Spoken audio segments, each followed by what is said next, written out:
ഈ ജനുവരി 21 ലോകത്തിലെ സമുന്നത വിപ്ലവകാരിയായിരുന്ന ലെനിൻ്റെ ചരമ ശതാബ്ദിയാണ്.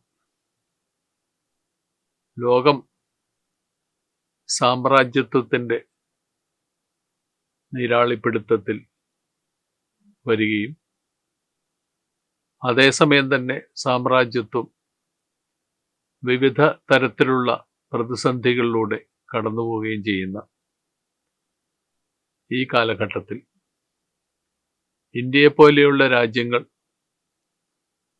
ഒരു കാലഘട്ടത്തിലെ സാമ്രാജ്യത്വ വിരുദ്ധ നിലപാടിൽ നിന്ന് മാറി സാമ്രാജ്യത്വത്തിനോട് വിധേയത്വം പുലർത്തി വരുന്ന ഈ കാലഘട്ടത്തിൽ ലോകമാസകലം മുതലാളിത്തത്തിനെതിരായ ശക്തമായ പ്രക്ഷോഭങ്ങൾ വളർന്നു വരുന്ന ഈ കാലഘട്ടത്തിൽ ലെനിൻ്റെ ഓർമ്മകൾ തീർച്ചയായിട്ടും നമ്മെ എല്ലാവരെയും പ്രചോദിപ്പിക്കും. എന്ന് മാത്രമല്ല, ഈ കാലഘട്ടത്തിന് മറ്റൊരു സവിശേഷത കൂടിയുണ്ട്. 19-ാം നൂറ്റാണ്ടിൻ്റെ അന്ത്യത്തിൽ ലോകത്തിൽ സാമ്രാജ്യത്വം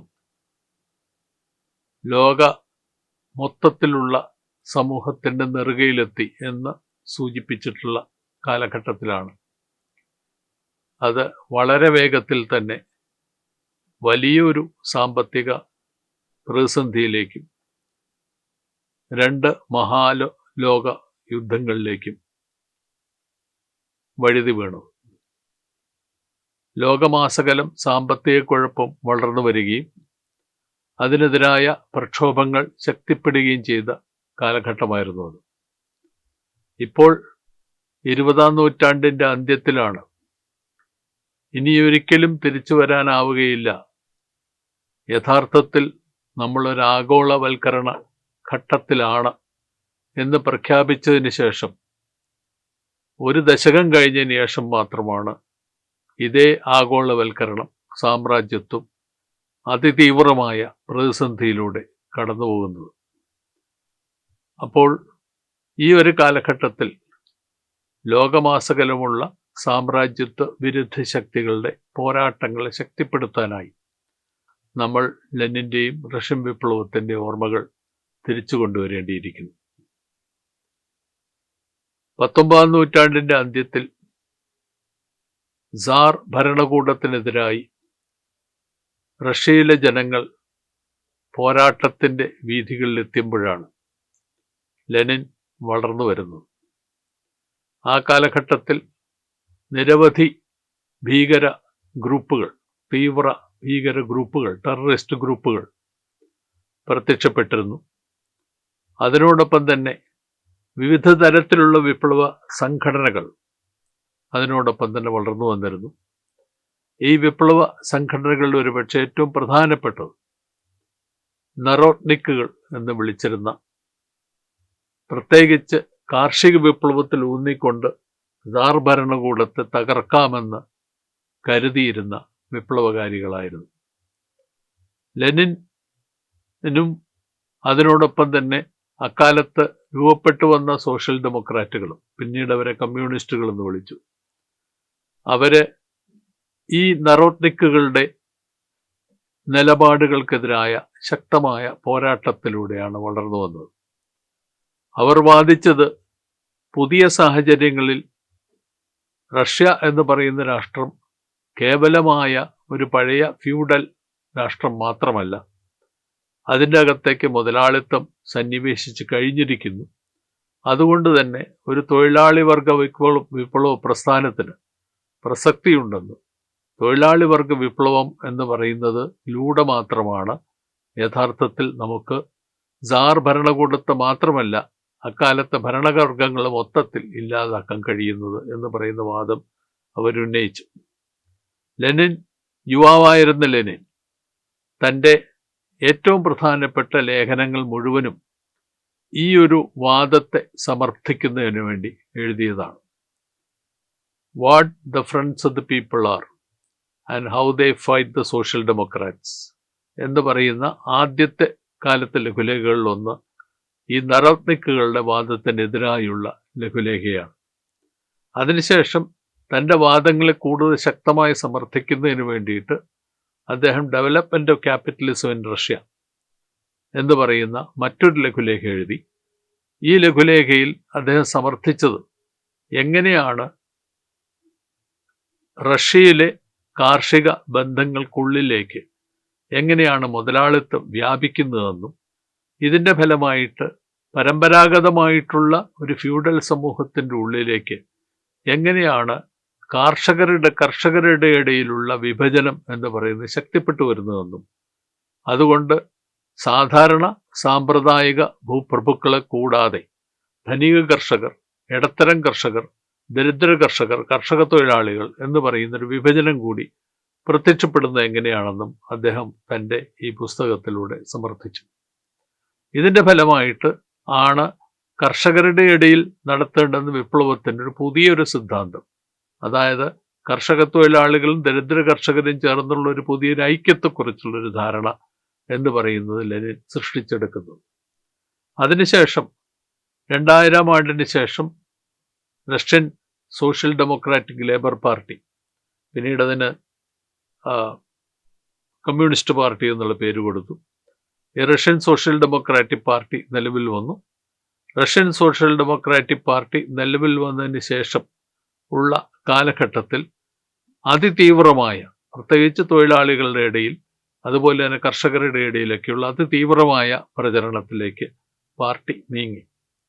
ഈ കാലഘട്ടത്തിലാണ് മറ്റൊരു പ്രധാനപ്പെട്ട ഒരു നിർദ്ദേശവുമായിട്ട് ലെനിൻ മുന്നോട്ട് വരുന്നത്. പാർട്ടി പ്രചരണത്തിന് ആവശ്യമുള്ളത് യഥാർത്ഥത്തിൽ ഒരു കേവലമായിട്ടുള്ള ഒരു പാർട്ടി സംഘടന മാത്രമല്ല, അതിന് ഒരു ജിഹ്വ, അതിനൊരു പത്രം ആവശ്യമാണ്. പത്രങ്ങൾ നേരത്തെ തന്നെ ഉണ്ടായിരുന്നു. പലതരത്തിലുള്ള പത്രങ്ങളിൽ അന്നത്തെ സോഷ്യൽ ഡെമോക്രാറ്റുകൾ പ്രവർത്തിച്ചു വന്നിരുന്നു. പക്ഷെ ഇത്തരത്തിലുള്ള പത്രങ്ങളെല്ലാം കൂടി കൂട്ടിച്ചേർത്തുകൊണ്ട് ഒരു പാർട്ടി പത്രം എന്ന് പറയുന്ന ആശയത്തിലേക്ക് ലെനിൻ നീങ്ങുന്നു. ഇസ്ക്ര എന്നുള്ള പേരിലുള്ള പാർട്ടി പത്രം ഇത്തരത്തിൽ രൂപം കൊള്ളുകയും ആ പാർട്ടി പത്രത്തിൻ്റെ എഡിറ്റർ വേറൊരാളായിരുന്നു. പക്ഷെ അതിൻ്റെ എഡിറ്റോറിയൽ സമിതിയിൽ ലെനിൻ പ്രവർത്തിക്കാനായിട്ട് ആരംഭിക്കുകയും ചെയ്തു. ഈ പാർട്ടി പത്രം എന്ന് പറയുന്ന ആശയത്തിൻ്റെ പശ്ചാത്തലത്തിലാണ് എങ്ങനെയാണ് ഒരു തൊഴിലാളി വർഗ പാർട്ടി സംഘടിപ്പിക്കേണ്ടത് എന്നുള്ളതിനെക്കുറിച്ചുള്ള വളരെ ഗൗരവമുള്ള ചർച്ചയിലേക്ക് ലെനിൻ നീങ്ങുന്നു. ഒരുപക്ഷെ നമ്മളുടെ 20-ാം നൂറ്റാണ്ടിൽ വന്നിട്ടുള്ള മൊത്തം കമ്മ്യൂണിസ്റ്റ് പ്രസ്ഥാനത്തിൻ്റെ അടിത്തറയായി കിടക്കുന്നൊരു പ്രധാനപ്പെട്ട ഒരു സംവാദമാണ്. കാരണം 1889 അന്ന് രണ്ടാം ഇന്റർനാഷണൽ എന്ന് പറയുന്ന തൊഴിലാളികൾ വർഗ സംഘടനകളുടെയും സോഷ്യൽ ഡെമോക്രാറ്റിക് പാർട്ടികൾ എന്ന് വിളിക്കപ്പെട്ട അന്നത്തെ കമ്മ്യൂണിസ്റ്റ് പാർട്ടികളുടെയും ഒരു ഐക്യം രൂപപ്പെട്ടു വന്നിരുന്നു. ഈ ഐക്യത്തിൻ്റെ ഭാഗമായിട്ട് ഒരു കാര്യം അംഗീകരിച്ചിരുന്നു: ഒരു തൊഴിലാളി വർഗ പാർട്ടി ആവശ്യമാണ്. നമുക്ക് കേവലമായൊരു ട്രേഡ് യൂണിയൻ സംഘടന മാത്രം പോരാ, ഒരു തൊഴിലാളി വർഗ പാർട്ടി ആവശ്യമാണ്. ആ പാർട്ടിക്ക് യഥാർത്ഥത്തിൽ അന്നത്തെ കാലഘട്ടത്തിൽ ഉണ്ടായി വന്നിട്ടുള്ള രാഷ്ട്രീയത്തിൽ ഇടപെട്ടുകൊണ്ട് പ്രവർത്തിച്ചുകൊണ്ട് കഴിഞ്ഞാൽ മാത്രമേ ഒരു തൊഴിലാളി വർഗ വിപ്ലവം എന്ന് പറയുന്നത് സാധ്യമാവുകയുള്ളൂ എന്നുള്ള ധാരണയിലേക്ക് എത്തിക്കഴിഞ്ഞു. ഇങ്ങനെയുള്ളൊരു പാർട്ടി എങ്ങനെ സംഘടിപ്പിക്കാം എന്നുള്ളതിനെക്കുറിച്ച് സോഷ്യലിസ്റ്റ്, അക്കാലത്തെ രണ്ടാം ഇന്റർനാഷണൽ എന്ന് വിളിക്കപ്പെടുന്ന ഇന്റർനാഷണൽ, ചിലപ്പോൾ അതിന് സോഷ്യലിസ്റ്റ് ഇന്റർനാഷണൽ എന്ന് പേര് വിളിക്കാറുണ്ട്, ഈ രണ്ടാം ഇന്റർനാഷണൽ എന്ന് പറയുന്ന അന്താരാഷ്ട്ര സംഘടനയ്ക്കകത്ത് വ്യാപകമായിട്ടുള്ള ചർച്ചകൾ വളർന്നു വന്നിരുന്നു. ഒന്നാം ലോക മഹായുദ്ധകാലത്ത് കൗട്സ്കിയും സോഷ്യലിസ്റ്റ് അക്കാലത്ത് വളർന്നു വന്നിട്ടുള്ള രണ്ടാം ഇന്റർനാഷണലിൽ അകത്ത് നടന്ന വൈരുദ്ധ്യങ്ങളാണ്, സംവാദങ്ങളാണ് ലെനിനെ വളരെ പ്രധാനപ്പെട്ട ഒരു ത്രികോണ സംവാദത്തിലേക്ക് നയിക്കുന്നു. ഒരു വശത്ത് കൗട്സ്കിയെ പോലെയുള്ളവർ, അവർ മുതലാളിത്തവുമായിട്ടുള്ള സന്ധിയെക്കുറിച്ച് സംസാരിക്കുന്നത് കൂടാതെ വളരെ പ്രകടമായിട്ട് തന്നെ വിപ്ലവപാത എന്ന് പറയുന്നത് യഥാർത്ഥത്തിൽ കേവലമായിട്ടുള്ള ഒരു ജനാധിപത്യ മാറ്റം എന്നുള്ള രീതിയിൽ അവർ വ്യാഖ്യാനിക്കാനായിട്ട് ആരംഭിച്ചു. എന്ന് മാത്രമല്ല, ഈ ജനാധിപത്യ മാറ്റത്തിന് അടിത്തറയിടുന്നത് തൊഴിലാളി വർഗങ്ങളുടെ സാമ്പത്തിക സമരങ്ങളുടെ അടിസ്ഥാനത്തിൽ ആയിരിക്കുമെന്നും തൊഴിലാളി വർഗങ്ങളുടെ സാമ്പത്തിക സമരങ്ങൾ, അവരുടെ കൂലിവിലയ്ക്കും വിലപേശലിൻ്റെ അടിസ്ഥാനത്തിൽ നടക്കുന്ന സമരങ്ങളുടെ അടിസ്ഥാനത്തിൽ രൂപം കൊള്ളുന്നൊരു പൊതു ഐക്യം എന്ന് പറയുന്നത് അത് മുതലാളിത്തത്തിൻ്റെ മാറ്റത്തിലേക്ക് നയിക്കുമെന്ന് അവർ വാദിച്ചു. അതിൽ ഏറ്റവും ശക്തമായിട്ട് ഇക്കാര്യം പറഞ്ഞത് 19ാം നൂറ്റാണ്ടിൻ്റെ അവസാനത്തിൽ എഡ്വേർഡ് ബേൺസ്റ്റീൻ ആണ്. അദ്ദേഹം വാദിച്ചത് യഥാർത്ഥത്തിൽ മുതലാളിത്തത്തിന് തന്നെ സോഷ്യലിസത്തിലേക്ക് മാറ്റാനുള്ള മറ്റേ സാധ്യതയുണ്ടെന്നും, അങ്ങനെ വരുമ്പോൾ മുതലാളിത്തത്തിന് തന്നെ സോഷ്യലിസത്തിലേക്ക് മാറാനുള്ള സാധ്യതയുള്ളതുകൊണ്ട് തന്നെ ഒരു വിപ്ലവ പാർട്ടിയുടെ പോലും ആവശ്യമില്ല എന്നുള്ള നിലപാടിലേക്കാണ് ബേൺസ്റ്റീൻ നീങ്ങിയത്. ഇത്തരത്തിലുള്ള സാമ്പത്തിക വാദങ്ങൾ മുഴുവനും യഥാർത്ഥത്തിൽ സാമ്പത്തിക അവസരവാദമായി വ്യാഖ്യാനിക്കുകയും മുതലാളിത്തവുമായിട്ട് സന്ധി ചേരുന്ന തിരുത്തൽവാദികളായിട്ട് അവരെ മുഴുവനും ലെനിൻ ചിത്രീകരിക്കുകയും ചെയ്തു. ഇതാണ് ഒരു പ്രധാനപ്പെട്ട ലെനിൻ്റെ ഏറ്റവും ശക്തമായിട്ടുള്ള വിമർശനങ്ങളുടെ കുന്തലമുന എന്ന് പറയുന്നത് ഇതിനെതിരായിട്ടായിരുന്നു. പ്രത്യേകിച്ച് അവസാന ഘട്ടത്തിലെത്തിയപ്പോൾ കൗട്സ്കി ഒരു ഘട്ടത്തിൽ ബേൺസ്റ്റീനുമായിട്ട് കലഹിച്ചിരുന്ന ഒരാളായിരുന്നുവെങ്കിലും അവസാന ഘട്ടം എത്തിയപ്പോഴേക്കും കൗട്സ്കി മാർക്സിസത്തിൻ്റെ പാത തന്നെ വെടിഞ്ഞിട്ട് മുതലാളിത്തവുമായിട്ട് കൂട്ടിച്ചേരുന്ന ആളാണ്, റെനഗേഡാണെന്ന് ലെനിൻ മുദ്രകുത്തുകയും അതിൻ്റെ അടിസ്ഥാനത്തിൽ അതിശക്തമായ രീതിയിൽ കൗട്സ്കിയെ ആക്രമിക്കുകയും അധിക്ഷേപിക്കുകയും ചെയ്തു. മറുവശത്ത് ഇതേ സമയം തന്നെ 1910 യുദ്ധം അവസാനിച്ചതിന് തൊട്ട് ശേഷം ഉണ്ടായി വന്ന ഒരു സംഘർഷാവസ്ഥയിൽ അക്കാലത്ത് സോഷ്യൽ ഡെമോക്രാറ്റിക് പാർട്ടി എന്ന് വിളിക്കുന്ന പാർട്ടി, അതായത് പഴയ സോഷ്യൽ ഡെമോക്രാറ്റിക് പാർട്ടിയല്ല, അതിൻ്റെ അകത്തു നിന്ന് ഒരുപാട് വിഭാഗങ്ങൾ ഭിന്നിച്ചു പോയിരുന്നു. ബാക്കി വന്ന സോഷ്യൽ ഡെമോക്രാറ്റിക് പാർട്ടി അവരെ വെയ്മാർ എന്ന് പറയുന്ന സ്ഥലത്തുള്ള റിപ്പബ്ലിക്, അതിന് ജർമ്മനിയിലെ വെയ്മാർ റിപ്പബ്ലിക് എന്നാണ് പറയുന്നത്, ഈ വെയ്മാർ റിപ്പബ്ലിക് എന്ന് പറയുന്ന ഇവർ അധികാരത്തിൽ വന്നു. ഈ സോഷ്യൽ ഡെമോക്രാറ്റിക് പാർട്ടി മുതലാളിത്തവുമായിട്ട് സന്ധി ചേരുന്നു എന്നുള്ള വാദം ഉന്നയിച്ചുകൊണ്ട് പ്രമുഖ വിപ്ലവകാരികളായിട്ടുള്ള റോസ ലക്സംബർഗും കാൾ ലേബനെക്റ്റും പോലെയുള്ള ആളുകൾ അവരെ സ്പാർട്ടാക്കസ് ലീഗ് എന്ന് പറയുന്ന ഒരു സംഘടന ഉണ്ടാക്കുകയും ഈ സ്പാർട്ടാക്കസ് ലീഗിൻ്റെ അടിസ്ഥാനത്തിൽ അപ്പോൾ തന്നെ ഒരു വിപ്ലവ പ്രവർത്തനത്തിലേക്ക് നീങ്ങുകയും ആ വിപ്ലവ പരിശ്രമം എന്ന് പറയുന്നത് അക്കാലത്തെ സോഷ്യൽ ഡെമോക്രാറ്റിക് പാർട്ടി തന്നെ നയിച്ചു വിട്ട പട്ടാളം എന്ന് പറയുന്ന ഇവരെ അടിച്ചമർത്തി ലക്സംബർഗിനെയും ലേബനെക്റ്റിനെയും വെടിവെച്ച് കൊല്ലുകയും ചെയ്തു.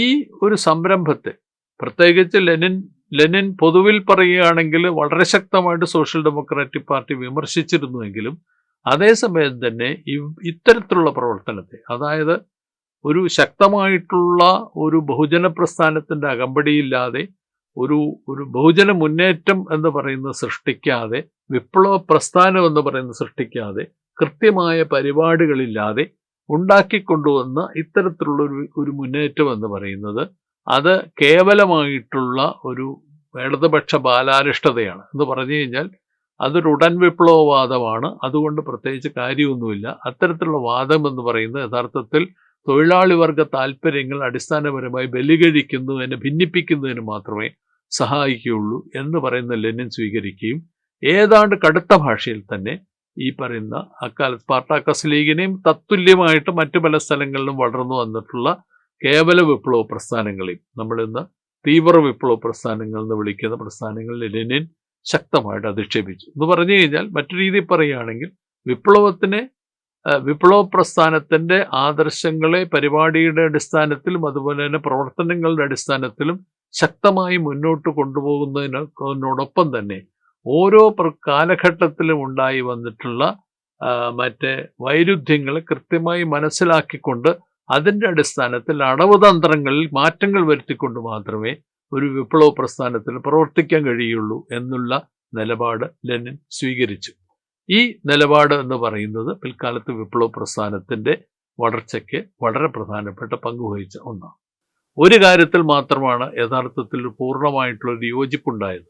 അതായത് തൊഴിലാളി വർഗ വിപ്ലവകാരികളോടൊപ്പം തന്നെ അക്കാലത്ത് മുതലാളിത്ത വിരുദ്ധമായിട്ടുള്ള നിലപാടെടുത്തിരുന്ന, മുതലാളി വിരുദ്ധ വിപ്ലവത്തിൽ പങ്കെടുക്കാൻ തയ്യാറായിരുന്ന എല്ലാവിധം ആളുകളെയും, പ്രത്യേകിച്ച് അക്കാലത്തെ ബുദ്ധിജീവികളെ, ഇൻ്റലിജൻഷ്യ, അത്തരത്തിലുള്ള വിഭാഗത്തെയും കൂട്ടി യോജിപ്പിച്ചുകൊണ്ടുള്ള ഒരു പുതിയ പ്രവർത്തനത്തിലേക്ക് നീങ്ങണം എന്ന് പറയുന്ന ഒരു ധാരണ വളർന്നു വന്നിരുന്നു.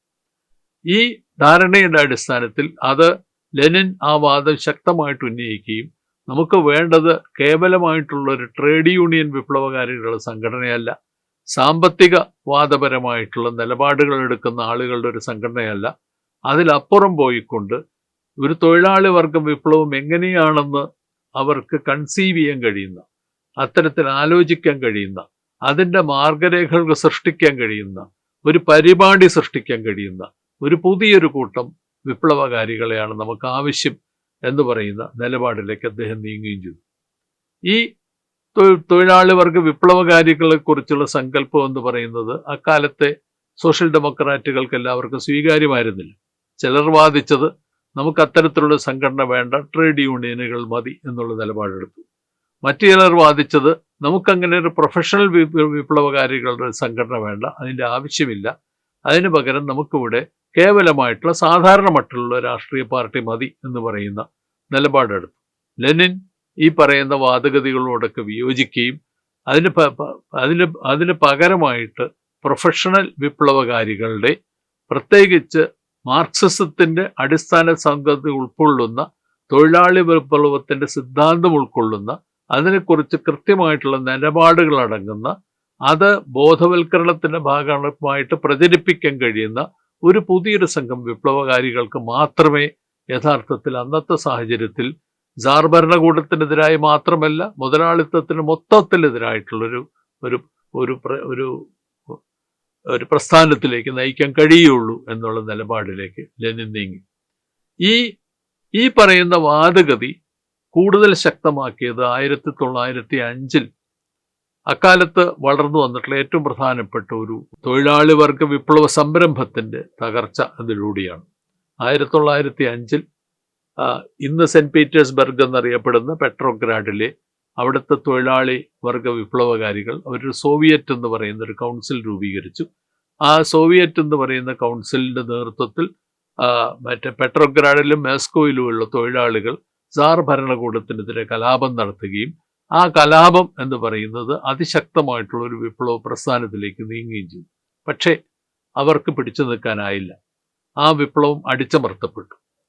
അതായത് 1905 വിപ്ലവം അടിച്ചമർത്തപ്പെട്ടതോടുകൂടി സംഭവിച്ചത് അതിൻ്റെ ഭാഗമായിട്ടുണ്ടായി വന്നിട്ടുള്ള പ്രധാനപ്പെട്ട ചർച്ചകൾ അക്കാലത്തെ സോഷ്യൽ ഡെമോക്രാറ്റിക് പാർട്ടിയിലേക്ക് നീങ്ങുകയും അതിൻ്റെ ഫലമായിട്ട് ലെനിൻ്റെ വാദത്തിന് കൂടുതൽ പിന്തുണ ലഭിക്കുകയും ചെയ്തു.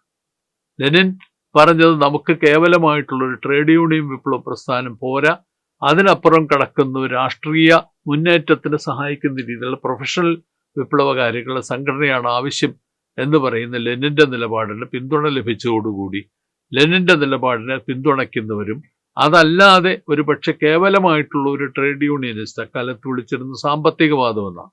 ഈ സാമ്പത്തികവാദപരമായിട്ടുള്ള നിലപാടെടുക്കുന്നവരും തമ്മിലുള്ള വേർതിരിവ് എന്ന് പറയുന്നത് സോഷ്യൽ ഡെമോക്രാറ്റിക് പാർട്ടിയിൽ പ്രത്യക്ഷപ്പെടുകയും ചെയ്തു.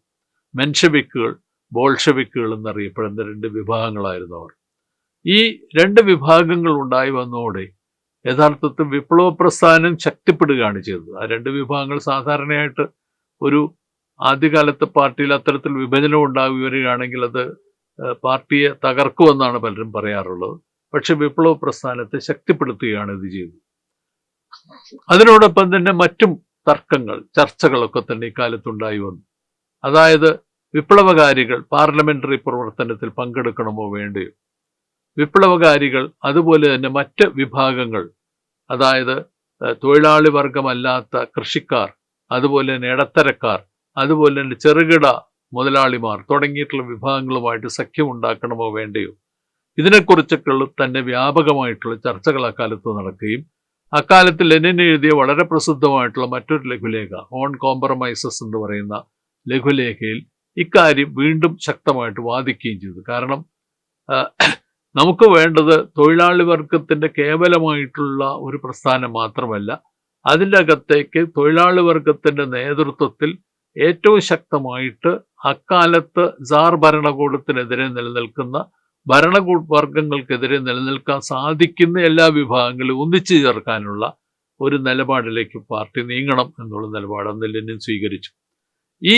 എന്ന് മാത്രമല്ല, സാധ്യമായ സ്ഥലങ്ങളിലെല്ലാം ഏറ്റവും മറ്റൊരു പ്രധാനപ്പെട്ട നിർദ്ദേശം വന്നത്, സാധ്യമായ സ്ഥലങ്ങളിലെല്ലാം അക്കാലത്ത് നിലനിന്നിരുന്ന എത്ര പരിമിതമായാലും ആ പരിമിതമായിട്ടുള്ള ഒരു ബൂർഷ്വാ ഡെമോക്രാറ്റിക് തെരഞ്ഞെടുപ്പുകളിൽ പാർട്ടി മത്സരിക്കണമെന്നും മത്സരിച്ച് ജയിക്കുന്ന ആളുകൾ അവരുടെ പ്രധാനപ്പെട്ട ലക്ഷ്യം എന്ന് പറയുന്നത് തൊഴിലാളി വർഗത്തിന്റെ നിലപാടുകൾ അവര് ഈ പറയുന്ന ബൂർഷ്വാ ജനപ്രതിനിധി സഭയിൽ പ്രചരിപ്പിക്കുക, അത് പ്രകടിപ്പിക്കുക എന്നുള്ളതായിരിക്കണമെന്നും ലെനിൻ വാദിച്ചു.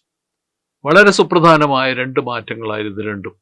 ആദ്യഘട്ടത്തിൽ എങ്ങനെയാണ് ഒരു പത്രപ്രവർത്തനത്തിന് അതുപോലെ തന്നെ പ്രൊഫഷണൽ വിപ്ലവകാരികൾക്ക് പ്രാധാന്യം കൊടുക്കണമെന്നുള്ള ലെനിന്റെ വാദം പോലെ തന്നെ ഇതേ രീതിയിൽ തന്നെ ഒരു തൊഴിലാളി വർഗ കർഷക ഐക്യം എന്ന് പറയുന്ന നിലപാട് 1907 യഥാർത്ഥത്തിൽ ലെനിന് ശക്തമായിട്ട് ഉന്നയിക്കാനായിട്ട് കഴിഞ്ഞു. ഈ തൊഴിലാളി വർഗ കർഷക ഐക്യത്തിന്റെ അടിസ്ഥാനത്തിൽ വളർന്നു വരുന്ന വിപ്ലവ പ്രസ്ഥാനത്തിന് ഒരുപക്ഷെ അതിന് പല ഘട്ടങ്ങളുണ്ടായിരിക്കുമെന്നുള്ള വാദവും ലെനിൻ അംഗീകരിച്ചു. അതായത് ലെനിൻ വാദിച്ചത് നിങ്ങൾക്ക് സാർ ഭരണകൂടത്തെ തകർക്കുക എന്നുള്ളത് കൊണ്ട് മാത്രം സോഷ്യലിസ്റ്റ് വിപ്ലവം എന്ന് പറയുന്ന ലക്ഷ്യം ഇതിലേക്ക് എത്താനായിട്ട് സാധിക്കുകയില്ല. കാരണം മുതലാളിത്തത്തിന്റെ തകർച്ചയോടുകൂടി മാത്രമേ സോഷ്യലിസ്റ്റ് വിപ്ലവം, ഒരു പുതിയ സോഷ്യലിസ്റ്റ് ഭരണകൂടം എന്ന് പറയുന്ന നിലവിൽ വരികയുള്ളൂ. അത് സാധിക്കണമെങ്കിൽ അക്കാലത്ത് നിലനിന്നിരുന്ന മുതലാളിത്ത ശക്തികൾക്കെതിരായി കൂടി പോരാടണം. ഈ മുതലാളിത്ത ശക്തികൾക്കെതിരായി പോരാടാനുള്ള കഴിവ് എന്ന് പറയുന്നത് ഉള്ളത് തൊഴിലാളി വർഗത്തിനാണ്.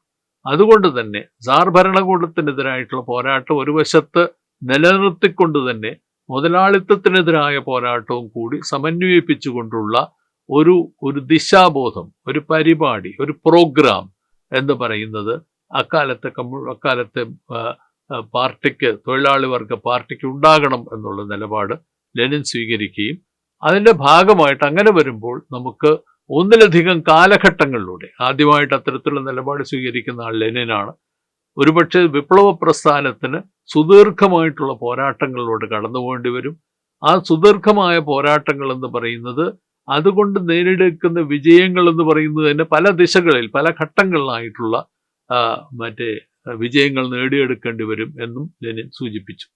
ഇത്തരത്തിൽ സോഷ്യലിസ്റ്റ് വിപ്ലവം എന്ന് പറയുന്ന ആശയത്തിനെ കൂടുതൽ ആഴത്തിൽ കൊണ്ടുവരികയും അതിന് പല ഘട്ടങ്ങളുണ്ടാകുമെന്ന് വാദിക്കുകയും സാർ ഭരണത്തിന്റെ തകർച്ച എന്ന് പറയുന്ന അതിലൊരു ഘട്ടം മാത്രമാണ് അദ്ദേഹം സൂചിപ്പിക്കുകയും അതിനുശേഷം മുതലാളി വർഗത്തിൻ്റെയും അതുപോലെ തന്നെ തൊഴിലാളി വർഗത്തിനെതിരായി പോരാടുന്ന മറ്റു വിഭാഗങ്ങളുടെയൊക്കെ തന്നെ തകർച്ചയിലൂടെ മാത്രമാണ് സോഷ്യലിസ്റ്റ് വിപ്ലവം എന്ന് പറയുന്നത് സാധ്യമായി തീരുക എന്ന് ലെനിൻ വാദിക്കുകയും ചെയ്തു.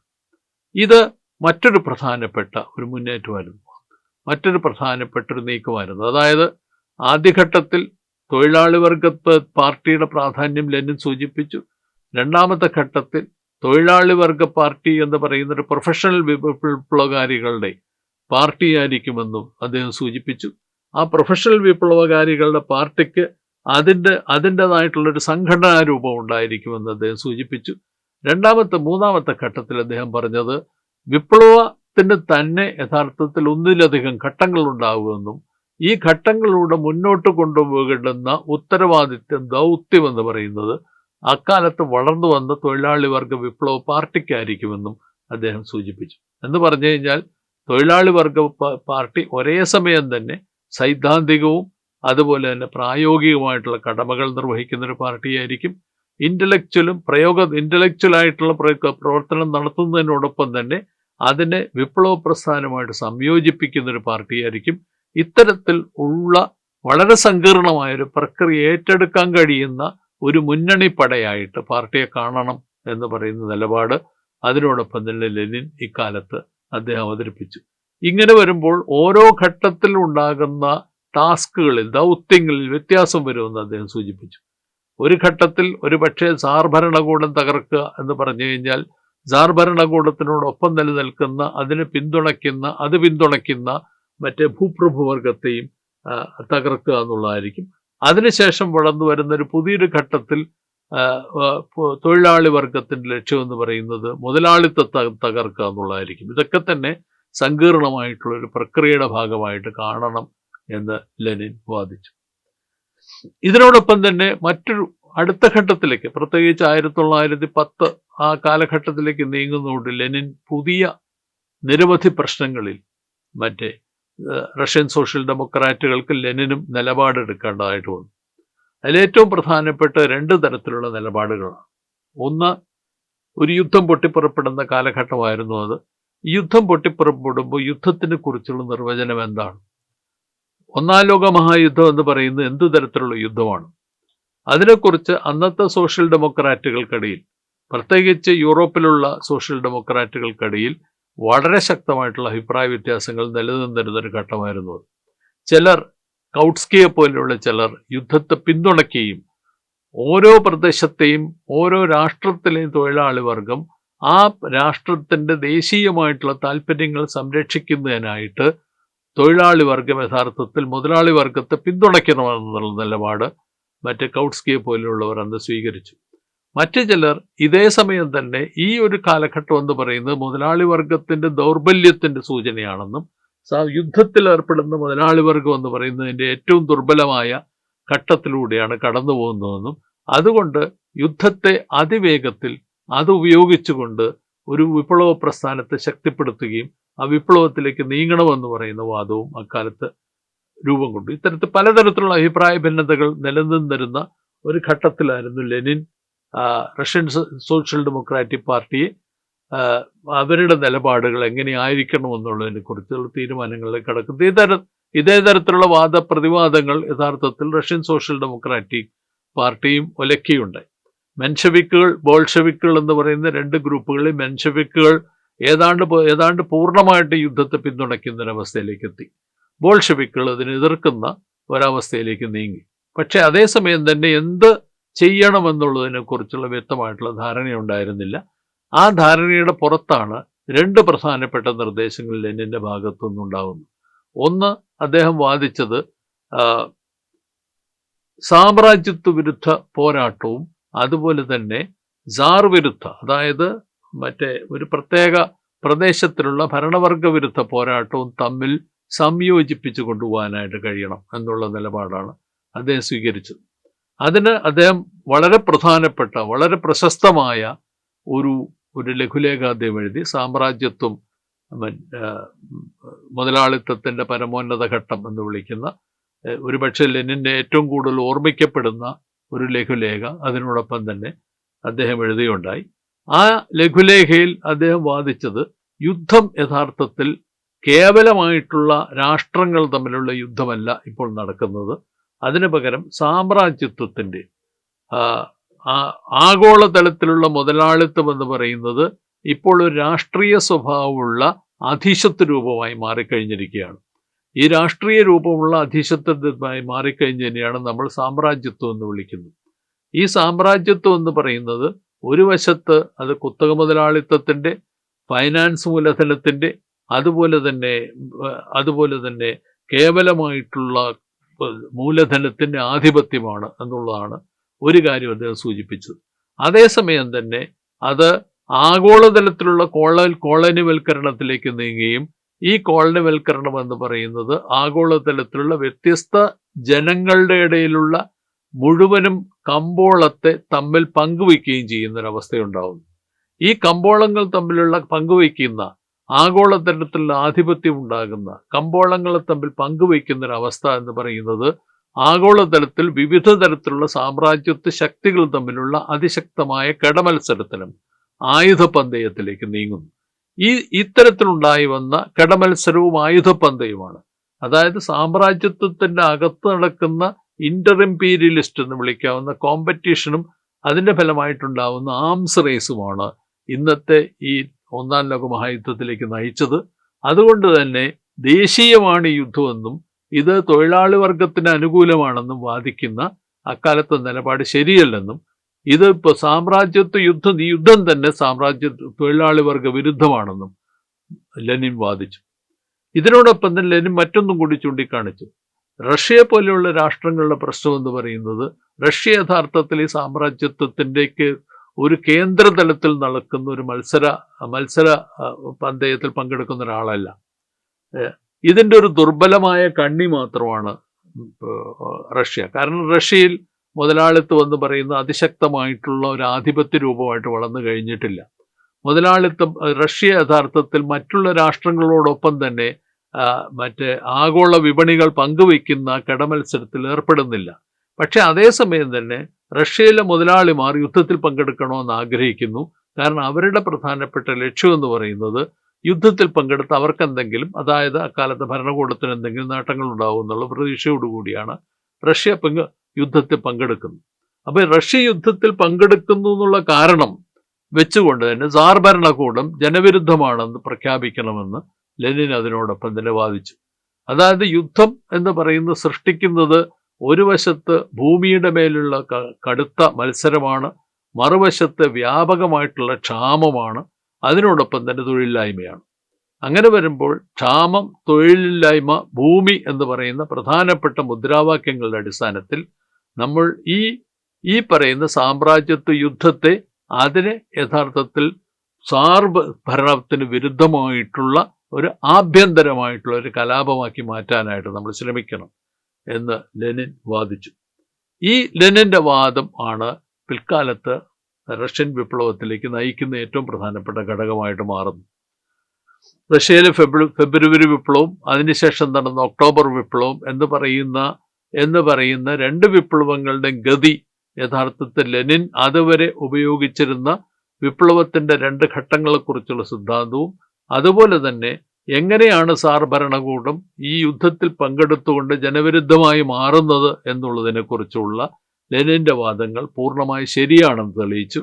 ആ വാദങ്ങളുടെ അടിസ്ഥാനത്തിൽ അത് ശരിയാണെന്ന് തെളിയിച്ചതിൻ്റെ ഭാഗമായിട്ടാണ് ഒരുപക്ഷെ ബോൾഷെവിക്കുകളെ മുഴുവനും സംഘടിപ്പിക്കാനായിട്ട് കഴിഞ്ഞത് എന്ന് മാത്രമല്ല, ബോൾഷെവിക്കുകളല്ലാത്ത അക്കാലത്ത് നിലനിന്നിരുന്ന മറ്റു നിരവധി ഗ്രൂപ്പുകളെ, ഉദാഹരണത്തിന് ലിയോൺ ട്രോട്സ്കിയുടെ ഗ്രൂപ്പ്, അല്ലെങ്കിൽ സോഷ്യലിസ്റ്റ് വിപ്ലവകാരികൾ എന്ന് പറയുന്നവരുടെ ഗ്രൂപ്പ്, ഇത്തരത്തിൽ നിരവധി തരത്തിലുള്ള ഗ്രൂപ്പുകളെ ഒരുമിച്ച് ചേർത്ത് അന്ന് ബോൾഷെവിക്കുകൾക്ക് റഷ്യൻ വിപ്ലവം നടത്താനും കഴിഞ്ഞു.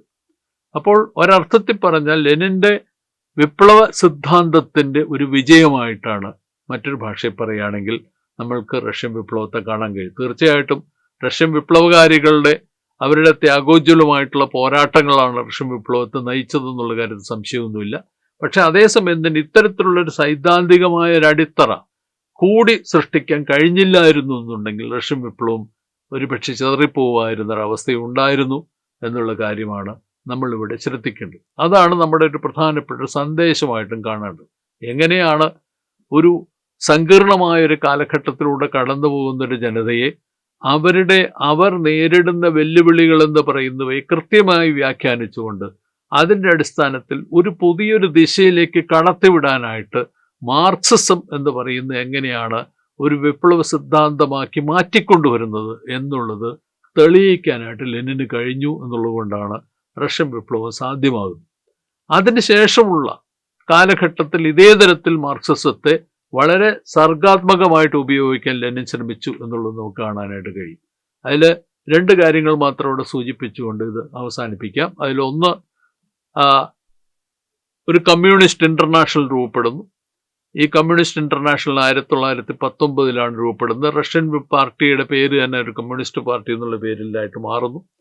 അതിനുശേഷം കമ്മ്യൂണിസ്റ്റ് ഇന്റർനാഷണലിന്റെ ദൗത്യമായിട്ട് മാറുന്നത് ആഗോളതലത്തിൽ സാമ്രാജ്യത്വ വിരുദ്ധ പോരാട്ടങ്ങൾ സംഘടിപ്പിക്കുക, ആഗോളതലത്തിൽ മുതലാളിത്ത വിരുദ്ധ പോരാട്ടങ്ങൾ സംഘടിപ്പിക്കുക. അങ്ങനെയുള്ളൊരു മുതലാളിത്ത വിരുദ്ധ പോരാട്ടങ്ങളുടെയും സാമ്രാജ്യത്വ വിരുദ്ധ പോരാട്ടങ്ങളുടെയും വേലിയേറ്റത്തിന്റെ പശ്ചാത്തലത്തിൽ മാത്രമേ പുതിയ സോവിയറ്റ് രാഷ്ട്രത്തിന് നിലനിൽക്കാൻ കഴിയുള്ളൂ എന്ന് പറയുന്ന ഒരു തിരിച്ചറിവാണ് ഈ പറയുന്ന ലെനിൻ്റെ തന്ത്രത്തിന്റെ ഏറ്റവും പ്രധാനപ്പെട്ട ഘടകങ്ങളൊന്നും. ഇതിന്റെ ഫലമായിട്ട് അദ്ദേഹം വളരെ സർഗാത്മകമായിട്ടുള്ള ഒരു നീക്കം കൂടി അക്കാലത്ത് നടത്തി. അതായത് അതുവരെ ഒരുപക്ഷെ വേണ്ടത്ര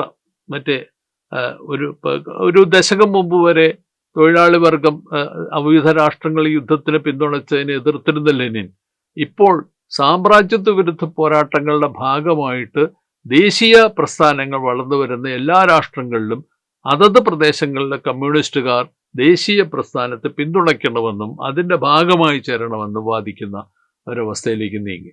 ഇത് വളരെ പ്രധാനപ്പെട്ടൊരു നീക്കമാണ്. ആ നീക്കമാണ് യഥാർത്ഥത്തിൽ പിൽക്കാലത്ത് നടന്ന എല്ലാ സോഷ്യലിസ്റ്റ് വിപ്ലവങ്ങളിലേക്കും അടിത്തറ ഭാഗത്ത് ഈ പറയുന്ന പ്രധാനപ്പെട്ട മാറ്റമാണ്. രണ്ടാമത്തെ പ്രധാനപ്പെട്ട മാറ്റം എന്ന് പറയുന്നത് അതിനോടൊപ്പം തന്നെ ഇത്തരത്തിൽ വളർന്നു വരുന്ന മാറ്റത്തിനോടൊപ്പം തന്നെ എല്ലാ പ്രദേശങ്ങളിലും അതത് പ്രദേശങ്ങളിൽ വളർന്നു വരുന്ന വിപ്ലവ സാഹചര്യങ്ങൾക്കനുസരിച്ച് വ്യത്യസ്തമായ വിപ്ലവ സാഹചര്യങ്ങളാണ് നിലനിൽക്കുന്നത്. ഈ വ്യത്യസ്തമായ വിപ്ലവ സാഹചര്യങ്ങൾക്കനുസരിച്ച് അതത് പ്രദേശത്തെ കമ്മ്യൂണിസ്റ്റ് പാർട്ടികൾ അവരുടേതായിട്ടുള്ള പരിപാടികളും തയ്യാറാക്കിക്കൊണ്ട് അവരുടേതായിട്ടുള്ള വിപ്ലവ പാത സൃഷ്ടിക്കണം എന്നുള്ള നിർദ്ദേശവും അതിനോടൊപ്പം തന്നെ ലെനിന്റെ ഭാഗത്തു നിന്ന് വന്നു. എന്ന് പറഞ്ഞു കഴിഞ്ഞാൽ വിപ്ലവം എന്ന് പറയുന്നത് കേവലമായിട്ടുള്ള ഒരൊറ്റ ഒരു ഒരു ഒരു ഏകപക്ഷീയമായിട്ടുള്ള ഒരു പ്രക്രിയയല്ല നടക്കുന്നത്. ഓരോ പ്രദേശത്ത് ആ പ്രദേശത്തിൻ്റെതായ വൈജാത്യങ്ങളുണ്ട്, വൈരുദ്ധ്യങ്ങളുണ്ട്.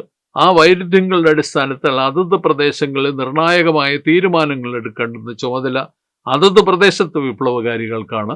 അങ്ങനെയുള്ളൊരു ചുമതല അതേസമയം തന്നെ ഒരു പൊതുദിശ നിർണ്ണയിക്കാനുള്ള അവകാശം എന്ന് പറയുന്നത് കമ്മ്യൂണിസ്റ്റ് ഇന്റർനാഷണൽ ഉണ്ടാകും എന്നുള്ള നിലപാടിലേക്ക് അദ്ദേഹം നീങ്ങി. അതാണ് മറ്റൊരു പ്രധാനപ്പെട്ട, ഇത് ചൈനയെ സംബന്ധിച്ചിടത്തോളം ഒക്കെ വളരെ പ്രധാനപ്പെട്ടൊരു നീക്കമാണ്.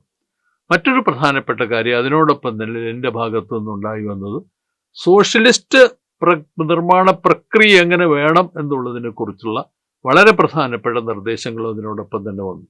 ഒരു വശത്ത് നിന്നുകൊണ്ട് തീർച്ചയായിട്ടും ഉൽപാദന ശക്തികളെ പരമാവധി അവയെ യഥാർത്ഥത്തിൽ മുതലാളിത്തത്തിന്റെ പാതയിൽ നിന്ന് മോചിപ്പിച്ചുകൊണ്ട് അതിനെ പുനർനിർമ്മാണം നടത്തണമെന്നുള്ള വാദം ഉന്നയിക്കുന്നതിനോടൊപ്പം തന്നെ അദ്ദേഹം വാദിച്ചൊരു പ്രധാനപ്പെട്ട സംഗതി, ഇക്കാലത്ത് ശാസ്ത്ര സാങ്കേതിക വിദ്യകളുടെയും അതുപോലെ തന്നെ ഒരുപക്ഷ വിദ്യകളുടെ വളർച്ചയെ നമ്മൾ അംഗീകരിക്കേണ്ടി വരും. പുതിയ മാനേജ്മെന്റ് രൂപങ്ങൾ നമ്മൾ പിന്തുടരേണ്ടി വരും.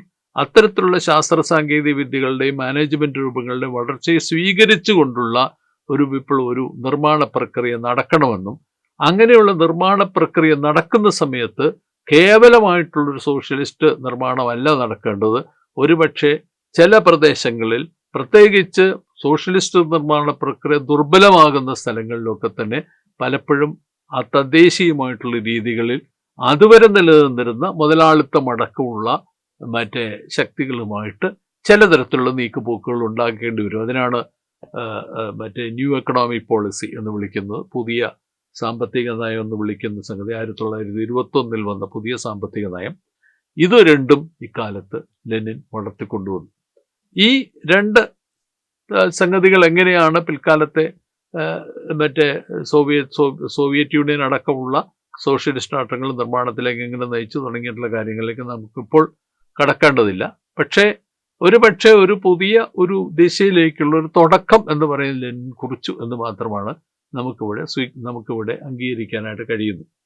അങ്ങനെ വരുമ്പോൾ സംഭവിക്കുന്ന പ്രധാനപ്പെട്ട സംഗതികളിലൊന്ന്, ഇതിൻ്റെ ഫലമായിട്ടുണ്ടായി വരുന്ന ഒരു സജീവമായിട്ടുള്ള ഏറ്റവും പ്രധാനപ്പെട്ട കാര്യങ്ങളൊന്നും അതാണ്, ഒരു വൈബ്രൻ്റ് ആയിട്ടുള്ള പാർട്ടി, ശക്തമായിട്ടുള്ള ഉൾപാർട്ടി ജനാധിപത്യം നിലനിർത്തുന്ന, പരസ്പര സംവാദങ്ങൾ പ്രോത്സാഹിപ്പിക്കുന്ന, അതിനോടൊപ്പം തന്നെ വ്യത്യസ്ത രൂപങ്ങളും ആശയങ്ങളും പ്രോത്സാഹിപ്പിക്കുകയും ഈ ആശയങ്ങളും പ്രോത്സാഹിപ്പിക്കുകയും ചെയ്യുന്നതിനോടൊപ്പം തന്നെ അത് തീരുമാനങ്ങൾ എടുത്തു കഴിഞ്ഞാൽ ഈ തീരുമാനങ്ങൾ നടപ്പിലാക്കുകയും ചെയ്യുന്നു.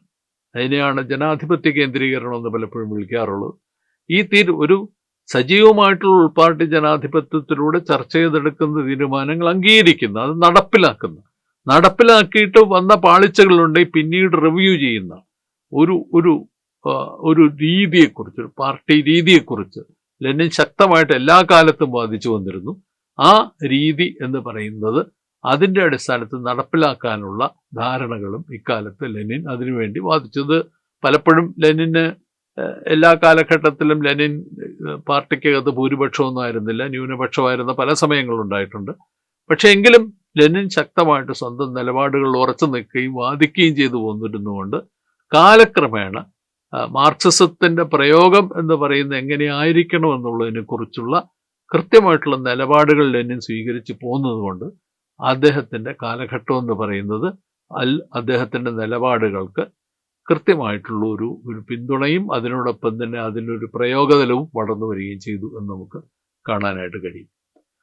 ഇതാണ് ലെനിനെ സംബന്ധിച്ചിടത്തോളം ലെനിൻ്റെ ജീവചരിത്രം പറയാനല്ല അവിടെ ശ്രമിച്ചത്, അതിൻ്റെ ആവശ്യമൊന്നുമില്ല.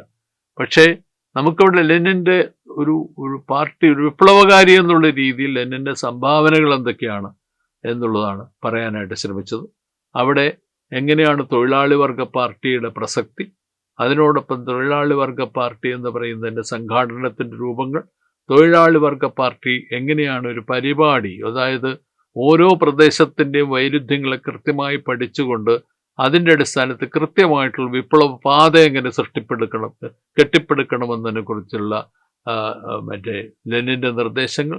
ഇത് ഏതെങ്കിലും പ്രത്യേക സന്ദർഭത്തിൽ, ഒന്നാം ലോകമഹായുദ്ധം പോലെയുള്ള സന്ദർഭങ്ങളിൽ ഈ പറയുന്ന പ്രയോഗതലം എങ്ങനെയാണ് അതത് സമയത്തെ വൈരുദ്ധ്യങ്ങളെ കൃത്യമായി മനസ്സിലാക്കിക്കൊണ്ട് പഠിച്ചുകൊണ്ട് എങ്ങനെയാണ് കൃത്യമായിട്ടുള്ള രീതിയിലുള്ള മുദ്രാവാക്യങ്ങൾ, അതായത് ക്യാമ്പയിൻ ശ്ലോകങ്ങൾ, പ്രചരണത്തിനുള്ള മുദ്രാവാക്യങ്ങൾ, പ്രവർത്തന രീതികൾ എങ്ങനെ വളർത്തിക്കൊണ്ടുവരണം എന്ന് പറയുന്നത്. അതിനുശേഷം വിപ്ലവാനന്തര ഘട്ടത്തിൽ എങ്ങനെയാണ് ഒരു സാർവദേശീയ തലത്തിൽ വിപ്ലവത്തിൻ്റെ പുതിയ സോഷ്യലിസ്റ്റ് നിർമ്മാണത്തിനൊരു അന്തരീക്ഷം സൃഷ്ടിക്കേണ്ടത്, അതുപോലെ തന്നെ സ്വന്തം നാട്ടിൽ തന്നെ ഏതൊക്കെ രീതിയിലാണ് അതത് പ്രദേശത്ത് വളർന്നു വരുന്ന വൈരുദ്ധ്യങ്ങളെ മറികടക്കാനായിട്ടുള്ള സംഘടനാ രൂപവും അതുപോലെ തന്നെ പ്രവർത്തന രീതി സൃഷ്ടിക്കേണ്ടത് എന്നുള്ളതിനെക്കുറിച്ചുള്ള നിർദ്ദേശങ്ങൾ. ഇവയൊക്കെ തന്നെയാണ് ലെനിനെ മറ്റുള്ള വിപ്ലവകാരികളിൽ നിന്ന് വ്യത്യസ്തനാക്കുന്നതും അതാണ് 20-ാം നൂറ്റാണ്ടിൽ നടന്ന വിപ്ലവ പ്രക്രിയയ്ക്ക് വളരെയധികം ഒരു പുതിയൊരു തേജസ്സും ഓജസ്സും നൽകുന്നു. ഇപ്പോൾ ലെനിനെ പല രീതികളിൽ വ്യാഖ്യാനിക്കുന്നവരുണ്ട്, പ്രത്യേകിച്ച് ബൂർഷ്വാ മാധ്യമങ്ങളിൽ ലെനിനെ പല രീതിയിൽ വ്യാഖ്യാനിക്കുന്നവരുണ്ട്. ഒരു വ്യക്തിനിഷ്ഠമായിട്ടുള്ള ഒരു അവസരവാദിയായിട്ട് കരുതുന്നവരുണ്ട്, ഒരു ഏകാധിപതിയായിട്ട് കരുതുന്നവരുണ്ട്. അതിനോടൊപ്പം തന്നെ ചിലർ മഹാനായൊരവസരവാദി എന്ന് അടുത്ത കാലത്ത് ഒരാൾ വിളിച്ചതായിട്ട് കാണുന്നുണ്ട്.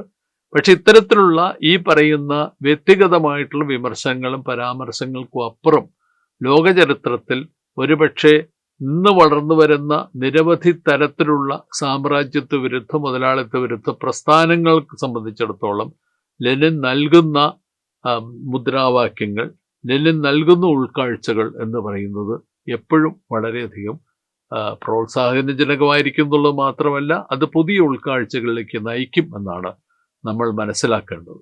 അത് നമ്മൾ അതെങ്ങനെയാ ഉൾക്കാഴ്ചകൾ നമ്മൾ ഉൾക്കൊള്ളണം എന്നുള്ളതിനെ കുറിച്ചുള്ള വിശദമായ ചർച്ചകളും പഠനങ്ങളും ഇന്ത്യയുടെ സാഹചര്യത്തിലൊക്കെ തന്നെ വളർന്നു വരേണ്ട കാര്യമുണ്ട്.